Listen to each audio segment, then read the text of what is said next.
Wassalatu wassalamu ala Rasulillah wa ala alihi wa ashabihi wa mawalah. Wala hawla wala quwwata illa billah, amma ba'd. Alhamdulillah, pada kesempatan pagi ini kita sama-sama berdoa, mudah-mudahan kita senantiasa diberikan kesehatan oleh Allah Subhanahu wa Ta'ala.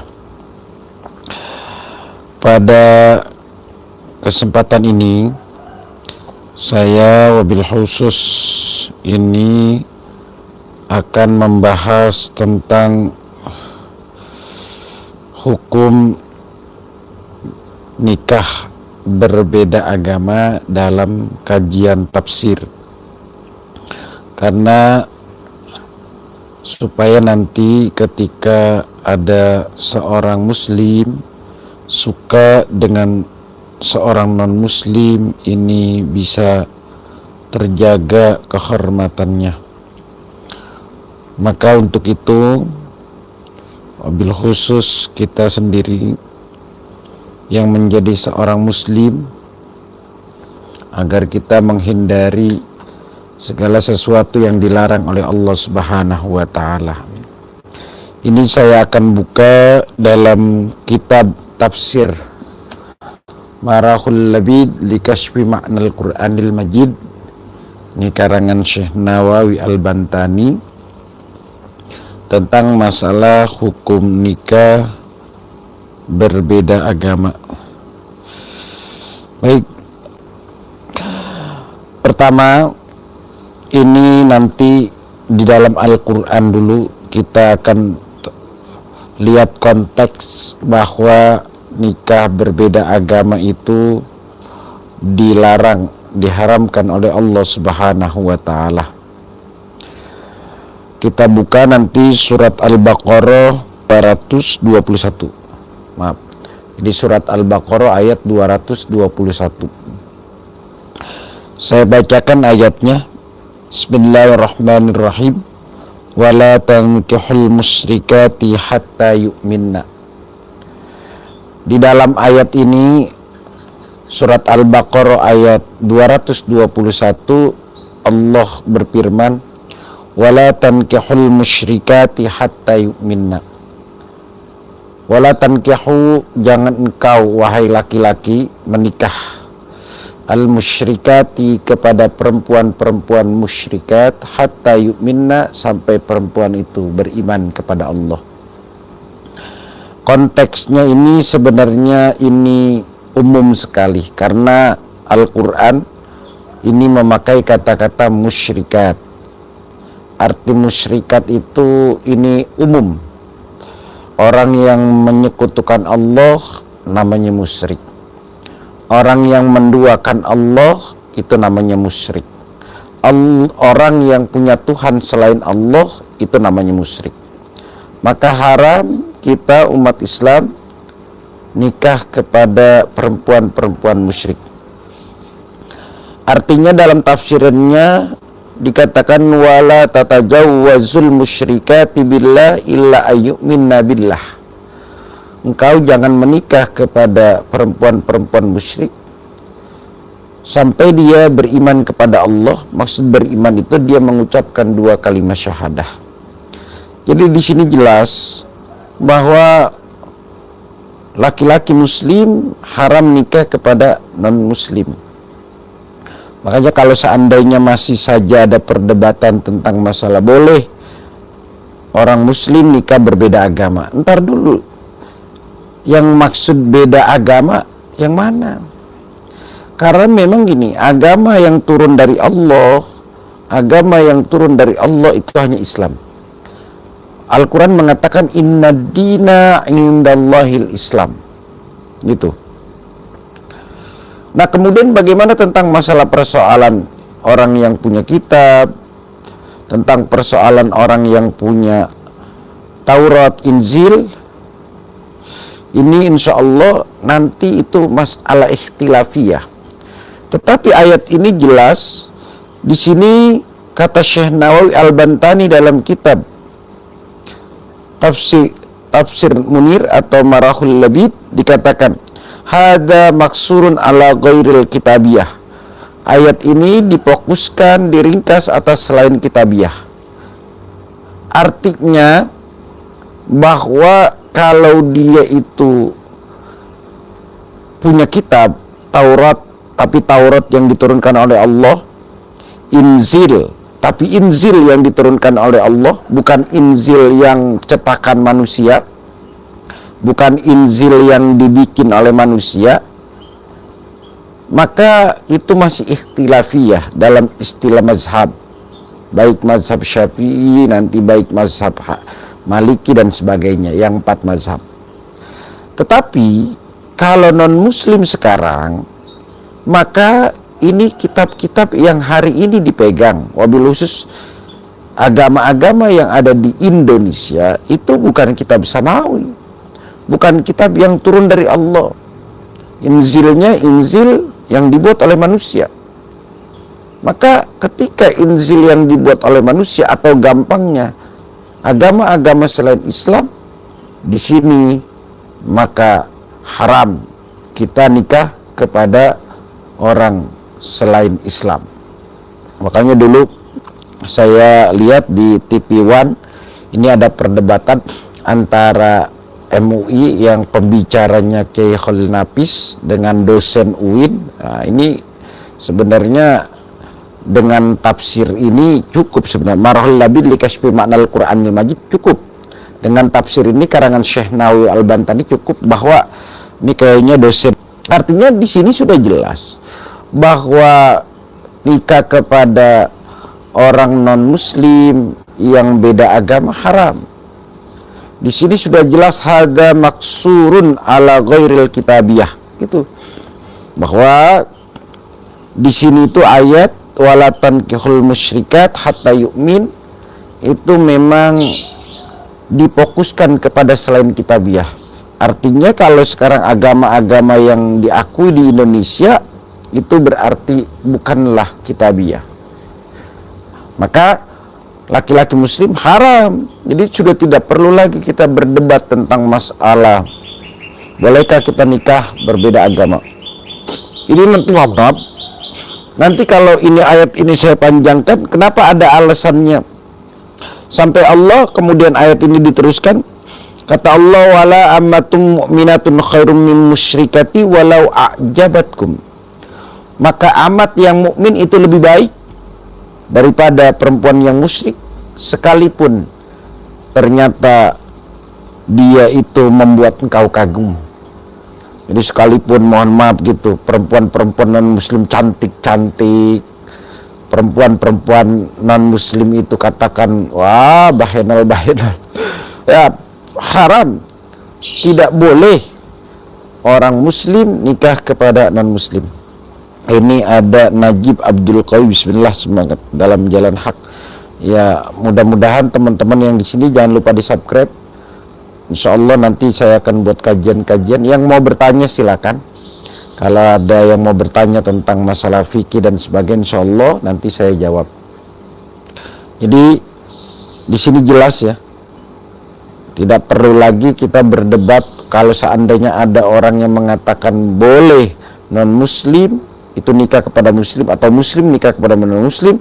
Ini kayaknya konteksnya yang harus perlu dia lihat dalam tafsir-tafsir. Jadi konteksnya itu yang boleh itu kalau masih memegang kitab Taurat yang asli.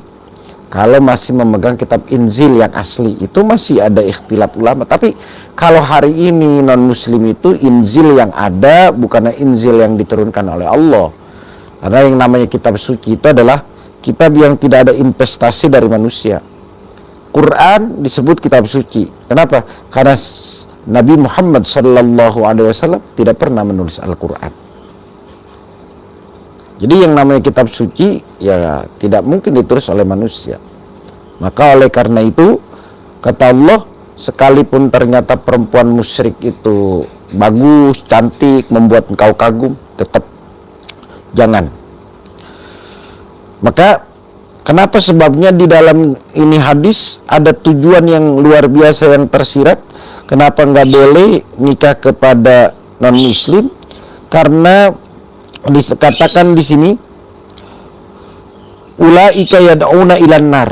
Mereka itu akan membawa kita kepada api neraka. Orang-orang non muslim akan membawa kita kepada api neraka. Jadi masalah kita bersahabat silakan. Selama dia itu masih bertetangga, hubungan baik sama kita, atau gampangnya dalam istilah kafir-kafir zimmi, itu silakan kita bertetangga. Wajib kita menghargai kepada sesama, sampai ada turun ayat lakum dinukum waliyadin. Tentang masalah agamamu silakan. Tapi soal masalah nikah antara Islam, antara laki-laki muslim dengan perempuan non-muslim haram. Dikatakan wadzalika yujibul muwafaqata fil agrad wa rubbama yuaddi dzalika ila intiqalid din bisababi muwafaqatil mahbub. Karena rata-rata orang kalau udah jatuh cinta nanti bisa melegalitaskan seluruh perkara. Kalau orang sudah jatuh cinta, maka apapun bisa jadi. Maka banyak sekali orang yang nikah kepada non-muslim akhirnya pindah agama. Nah ini, itu yang dikhawatirkan. Padahal soal masalah agama itu lakum dinukum waliyadin. Maka di sini Allah menegaskan wala tunkihul musyrikat hatta yu'min.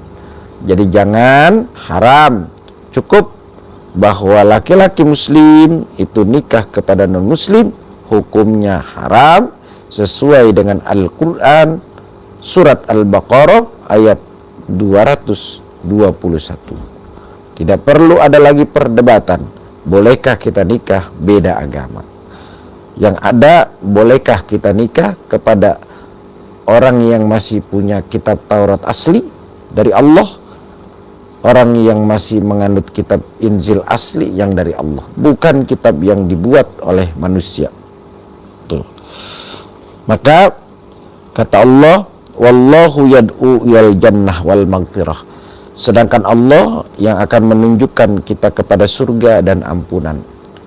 Untuk itu, para teman-teman yang ada di sini, wabil khusus di YouTube, jadi cukup ayat ini menjadi penjelas bahwa laki-laki muslim haram nikah kepada perempuan non-muslim.